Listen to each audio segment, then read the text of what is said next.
नुकत्याच संपलेल्या 3 दिवसांच्या छोटेखानी संसद अधिवेशनात पंतप्रधान नरेंद्र मोदी यांनी काँग्रेस, राहुल गांधी आणि काँग्रेसच्या इकोसिस्टीमला काही गंभीर इशारे दिलेले आहेत। या इशाऱ्यांचा नेमका अर्थ कसा घ्यायचा हा मात्र एक वेगळा प्रश्न आहे आणि त्या पद्धतीनंच मग संसदेत म्हणजे लोकसभेत असो किंवा राज्यसभेत असो पंतप्रधान नेमकं काय सांगतायत याचं विश्लेषण म्हणून वेगळ्या पद्धतीनं करावं लागेल।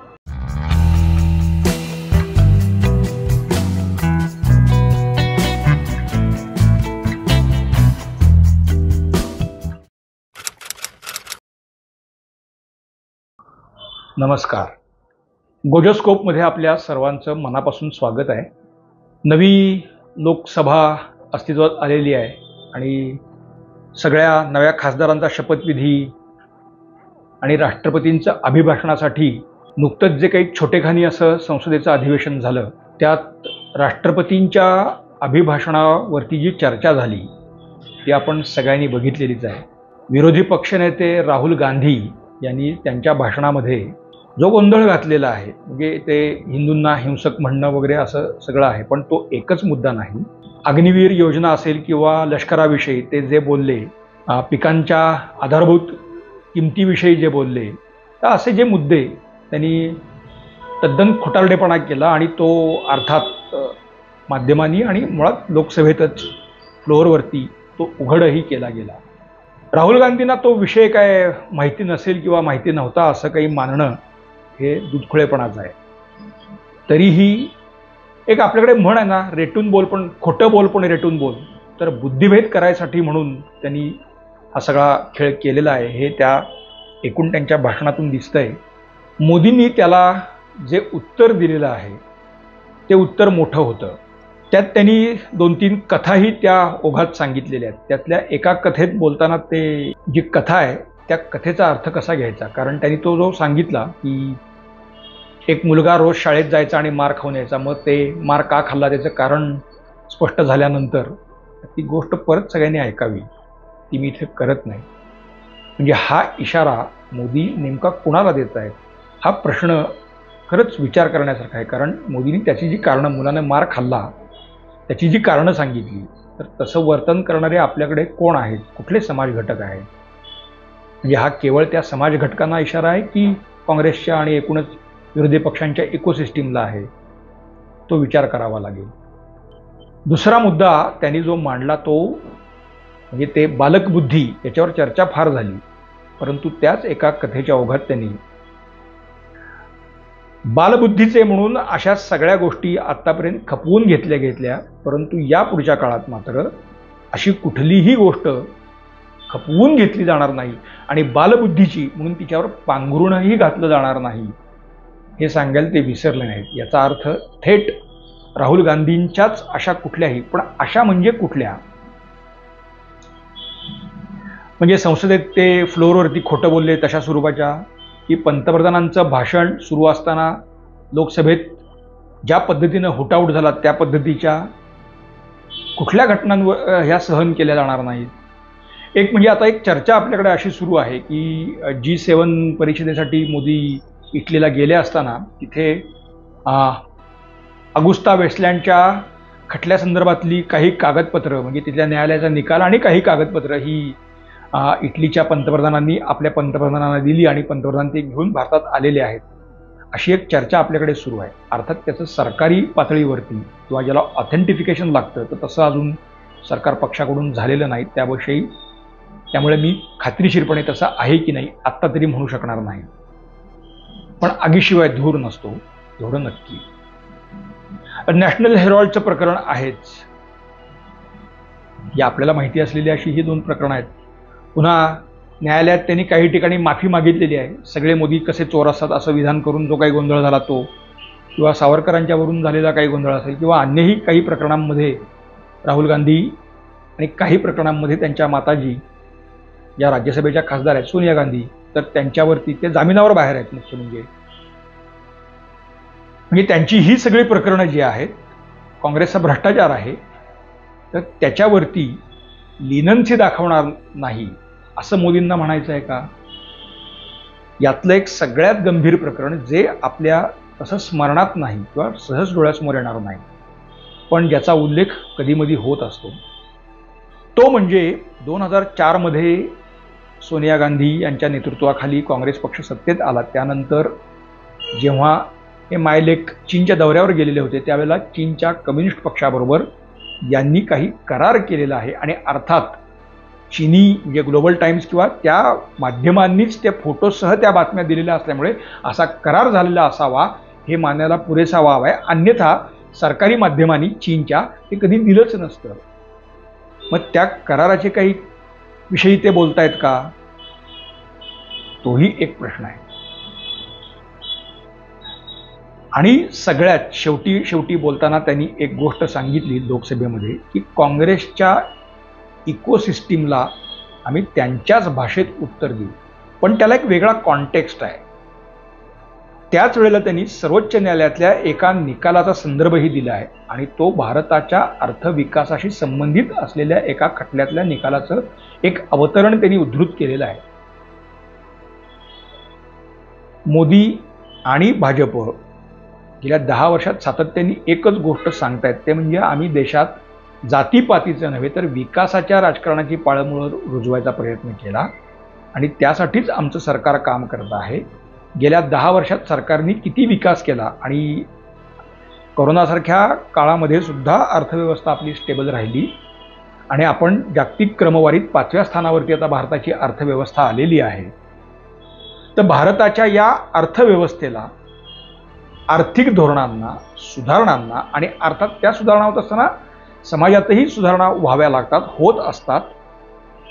तर अशा सगळ्या सुधारणांना ब्रेक लावायचा जर प्रयत्न काँग्रेस किंवा विरोधकांनी केला तर त्याला सुद्धा चोख उत्तर दिलं जाईल असं पंतप्रधानांनी त्यांच्या भाषणात सूचित केलेलं आहे.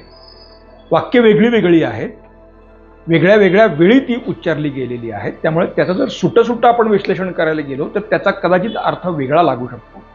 पण ते भाषण आपण सलग ऐकलं तर त्याच्यातली ही एकसूत्रता मुळात आपल्याला दिसायला लागते. म्हणजे मोदी आणि त्यांच्या सरकारचा काय फ्लॅम्बॉयंट असा जो काही एक अजेंडा आहे तो हा विकास आणि आता जगातल्या 3ऱ्या क्रमांकाच्या अर्थव्यवस्थेकडे आपल्याला घोडदौड करायची आहे हे ते वारंवार सांगतायत. आणि त्यालाच प्रतिबंध करणारे विषय किंवा अजेंडा हा इकोसिस्टीमकडून पुढे आणला जातो आहे. निवडणुकीच्या काळातही त्या स्वरूपाच्या गोष्टी या पसरवल्या गेल्या. मग संविधान बदलणार आहे सरकार असं जे काही एक प्रोपोगंडा यात आलेला आहे तर तो म्हणजे काँग्रेस किंवा विपक्षांच्या म्हणजे विरोधी पक्षांच्या इकोसिस्टीमचे हेही काही वेगळे कंगोरे आहेत. मग सरकार नेमक्या कोणत्या गोष्टींना प्रतिबंध करणार आहे. म्हणजे लोकसभेत मोदी ज्यावेळेला बोलायला उभे राहिले, आपले पंतप्रधान ज्यावेळेला बोलायला उभे राहिले तोपर्यंत शांत असलेल्या सभागृहामध्ये ज्या पद्धतीनं विरोधकांनी दंगा घातला, म्हणजे मोदी जिथं उभे आहेत त्याच्याच बरोबर खाली वेलमध्ये येऊन 20-20, 25-25च्या गटांनी 2 तास ते लोक किंवा जास्तच वेळ आणखी पण खासदार तिथे घोषणा देत उभे होते. संविधान वाचवा अशी आरोळी किंवा आपण थोडं म्हणे की बोंबाबोंब करणारे या लोकांनी या पद्धतीनं संसदेत गोंधळ घालून कुठलं संविधान वाचवलंय किंवा कुठल्या संविधानाचं पालन केलंय. अर्थात संसदेत फ्लोअरवरती उभं राहून सदस्य असेल किंवा मंत्री असेल त्यांनी कुठलीही खोटी माहिती देऊ नये, खोटं बोलू नये हे संविधानात लिहिलंय. त्याची धडधडीत पायमल्ली राहुल गांधी तिथे करत होते. मग हे संविधान वाचवणं आहे की त्याची पायमल्ली आहे. पण हे प्रश्न त्यांचा इकोसिस्टीम कधीही विचारणार नाही आणि भाजप ज्या पद्धतीनं हे प्रश्न पुढे आणायला पाहिजे ते आणत नाही. म्हणजे हा जो गॅप आहे तर हा गॅप मुळात भरला कसा जाणार आहे त्या दृष्टीनं काही आत्ता घडताना आपल्याला फार दिसतंय असं नाही. मग हे सगळं जर आपण डोळ्यासमोर आणलं तर नेमका प्रतिबंध किंवा उत्तर देणार म्हणजे काय हा प्रश्न येतो. 1999 मध्ये अटल बिहारी वाजपेयी पंतप्रधान असताना त्यांच्या मंत्रिमंडळामध्ये जॉर्ज फर्नांडिस हे संरक्षण मंत्री होते. त्या सरकारच्या म्हणजे वाजपेयी सरकाराच्या उत्तरार्धामध्ये जॉर्ज फर्नांडिस यांना सुद्धा विरोधकांनी कधीही बोलू दिलं नाही. ते बोलायला उभे राहिले की अशाच पद्धतीचा दंगा हा घातला गेला. त्यावेळेला कधी विरोधकांना चाप लावला गेला नाही आणि आत्ता पुन्हा त्याची पुनरावृत्ती होताना दिसली आहे. राज्यसभेमध्ये पंतप्रधानांचं भाषण सुरू झालं तेव्हा सगळं शांततेत होतं, पण अचानकच पुन्हा काँग्रेसच्या लोकांनी दंगा करायला सुरुवात केली आणि नंतर त्यांनी सभागृहातून वॉकआउट म्हणजे सभात्यागच केलेला होता. त्याच्यावरती उपराष्ट्रपतींनी कोरडे ओढलेले आहेत. संविधान वाचवा म्हणणारे लोक संविधानाची संसदेतच कशी पायमल्ली करता आहेत हे सुद्धा या निमित्ताने मुळात लोकांच्या समोर आलंय. पण अर्थात या सगळ्या सूचक गोष्टी आहेत. मुद्दा असा आहे की आता संसदेत या पद्धतीनं हुटाउटची प्रकरणं झाली तर त्या खासदारांना निलंबित केलं जाणार आहे का? तातडीनं तशी कारवाई झाली तरच काही प्रमाणात का असेना पण त्याला अटकाव बसू शकतो. पण असं म्हणजे ओम बिर्लांनी मागच्या काळात एकदम 125-150 खासदारांना निलंबित शेवटच्या काळात केलेलं होतं. मग आता पुन्हा या स्वरूपाची कारवाई सरकार करणार की नाही हा एक प्रश्न आहे. दुसरं, मग ते विरोधी पक्षनेता असोत ते कुणी पण असोत, राहुल गांधी काय आज आहेत पण विरोधी पक्षनेते याही पूर्वी होते, पुढेही होणार आहेत. विरोधी पक्षनेता असो किंवा कुठलाही खासदार असो, कुठलाही मंत्री असो, म्हणजे खासदार तो सरकार पक्षाचा की विरोधकातला हा प्रश्न नाही. संसदेत फ्लोअरवरती धडधडीत खोटी माहिती देत असेल किंवा खोटं बोलत असेल तर त्याच्यावर कारवाई होणार की नाही हाही प्रश्न महत्त्वाचा आहे. मात्र पंतप्रधानांच्या भाषणात मोघम उल्लेख असल्यामुळं याही गोष्टींकडे मुळात लक्ष दिलं पाहिजे की तिथल्या तिथेच कारवाई होणार की नाही. तशी झाली तरच मग संविधान वाचवा म्हणून आरडाओरडा करणाऱ्या लोकांचे संविधान विरोधी कृत्य लोकांसमोर येतील. अन्यथा नुसते भाषणातून त्याचे अर्थच कळणार नाही. दुसरं, इकोसिस्टीमला इकोसिस्टीमच्या भाषेत उत्तर देणार म्हणजे काय करणार? कारण इकोसिस्टीम हे खूप लूज शब्द आहे. अनेक पातळ्यांवरती त्या गोष्टी मुळात होत आहेत. शाहीनबाग सारखं प्रकरण असेल, ते नकली शेतकरी आंदोलन असेल किंवा असे अनेक प्रकरणं आपण बघितले आहेत. ते दृश्य स्वरूपातले सुद्धा आहेत. त्याच्याही आधी काही ना काही गोष्टी होत होत्याच. दिल्लीत म्हणजे ज्यावेळेला ते हे येणार होते, ट्रम्प ज्यावेळेला अध्यक्ष होते अमेरिकेचे आणि त्यांच्या दिल्ली दौऱ्याच्या आधीच दिल्लीत मोठ्या प्रमाणावरती दंगा झाला आणि त्याच्यानंतर शाहीनबागचं प्रकरण आलं. तोही इकोसिस्टीमच्याच फॉल्स नॅरेशनचा एक भाग होता आणि ते पुढं नंतर स्पष्टही झालं. आता ध्रुवराठी किंवा तत्सम गणंगांनी मोठ्या प्रमाणावरती असत्याचा आधार घेऊन समाजामध्ये काही धुनी पेरायचा प्रयत्न केलेला आहे. बघा, संविधान वाचवा, देश जोडा असं सांगणारे राहुल गांधी हिंदूंना सरळ सरळ हिंसक ठरवत होते. यातून देश समाज जोडले जाणार आहेत की मोडले जाणार आहेत? अशा कुठल्या कुठल्या गोष्टींवरती सरकार कारवाई करणार, मुळात करणार आहे का? गेल्या 10 वर्षातला अनुभव मोदी सरकारचा लक्षात घेता इतक्या धडकपणे क्वचितच कारवाई बघायला मिळालेली आहे. आणि आत्ता जर ते सांगत असतील तर आता जे अर्थसंकल्पीय अधिवेशन म्हणजे पावसाळी अधिवेशन सुरू होईल त्यात जर या स्वरूपाचा काही प्रयत्न झाला तर तिथल्या तिथेच ती कारवाई होणं याचं अशी जर झाली तरच पंतप्रधानांच्या या इशाऱ्याला खरा अर्थ राहील. अन्यथा बोलाची चकडी बोलाचा भात ते राहणारच आहे. ध्रुवराठी किंवा तत्सम लोकांच्या सगळ्या फॉल्स नॅरेशन बाबत सुद्धा कोर्टात जावं लागेल. तशी तयारी सरकार किंवा भाजप या दोन्ही पक्षांना करावी लागेल. तोही एक फ्रंट आहे. पण दुसरं म्हणजे त्यांच्याच भाषेत उत्तर द्यायचं असेल तर तेवढ्या सक्षमपणे सर्व प्रकारची माध्यमं हाताळण्याची आणि कल्पकतेनं हाताळण्याची एक धडाडी ही भाजप आणि सरकार पक्षाला दाखवावी लागेल. तसं आत्ताही घडताना काही फार अपवाद वगळता दिसत नाही. उदाहरणार्थ दिल्लीचं आपण एक उदाहरण घेऊ.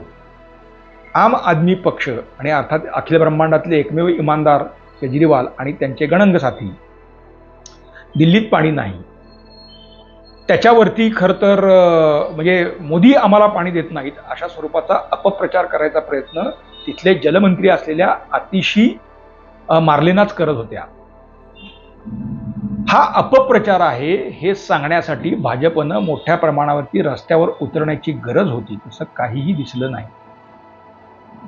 इकोसिस्टीमला जर उत्तर द्यायचं असेल तर भाजप आणि पक्ष संघटनेला या पद्धतीनं रस्त्यावर उतरावंच लागेल.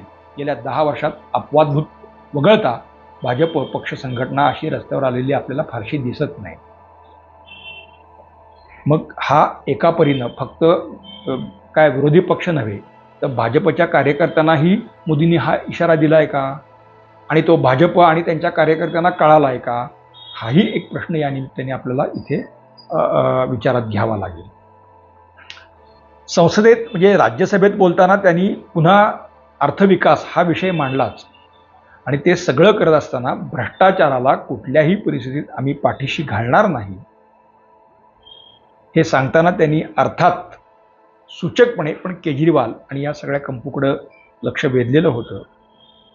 पण केजरीवाल असे एकच नाही, पुन्हा तो रोख राहुल आणि काँग्रेस यांच्याकडेही येतो आहे. त्यामुळे आता संसदेचं जे पुढचं अधिवेशन सुरू होईल किंवा पुढच्या काळामध्ये खरंच जर अशा स्वरूपाची अगुस्ता वेस्टलँडची कागदपत्रं भारतात म्हणजे मोदी सरकारच्या हाती आली असतील तर मोदी सरकारने त्यावरही कारवाई करणं अत्यावश्यक आहे. बघूया आता संसदेचं अधिवेशन या महिनाअखेरीस पुन्हा सुरू होणार आहे, त्यात अर्थसंकल्प मांडला जाणार आहे. त्याच्या उत्तरात किंवा त्या दरम्यान पुन्हा पंतप्रधान किंवा अशा काही महत्त्वाच्या नेत्यांना घेरायचा प्रयत्न झाला तर मात्र सभापतींना या स्वरूपाची धडक कारवाई करावी लागेल. फक्त या 3 दिवसाच्या अधिवेशनामध्ये एक सगळ्यात वेगळी गोष्ट दिसली, मी पॉझिटिव्ह निगेटिव्ह असं काही म्हणणार नाही, पण भाजपचे सगळेच अनुभवी जे खासदार होते, संबित पात्रा पहिल्यांदाच जरी निवडून आले असले तरी सुद्धा भाजपचे प्रवक्ते म्हणून माध्यमांमध्ये गेली काही वर्ष ते सातत्यानं धडाडीनं बोलत आहेत. आता तीच धडाडीनं ते सदनातही बोललेले आहेत. म्हणजे राज्यसभा असो किंवा लोकसभा असो, इथे एक सूत्र पद्धतीनं भाजपच्या खासदारांनी या सगळ्या काँग्रेसच्या राजकारणाची पोलखोल करायचा जो प्रयत्न केला आणि ज्या आक्रमकतेने भाजप या 3 दिवसात आपल्याला दिसलेला आहे, आगामी अधिवेशनामध्ये सुद्धा हीच आक्रमकता पाहायला मिळेल असं यातून मानायला हरकत नाही. आणि तशी एकसूत्र आक्रमकता दिसली तरच पक्ष सर्वार्थाने एकसंध आहे आणि विरोधकांच्या सगळ्या फॉल्स नरेशनला सर्व पातळ्यांवरती प्रतिबंधासाठी सरकार आणि पक्ष हा कटिबद्ध आहे असा त्यातनं संदेश लोकांना जाईल. अन्यथा नेमेची येतो तसा तो पाऊस येईल जाईल, भाषणं होतील जातील आणि प्रश्न तिथेच राहतील. मित्रांनो, आमचं आजचं विश्लेषण, आमचा आजचा विषय आपल्याला कसा वाटतो आम्हाला आवर्जून सांगा. तुमच्या सूचनांचं स्वागत आहे. लाईक करा, शेअर करा, सबस्क्राईब करा, बेल आयकॉन दाबायला विसरू नका. पाहत रहा गोलोस्कोप. धन्यवाद.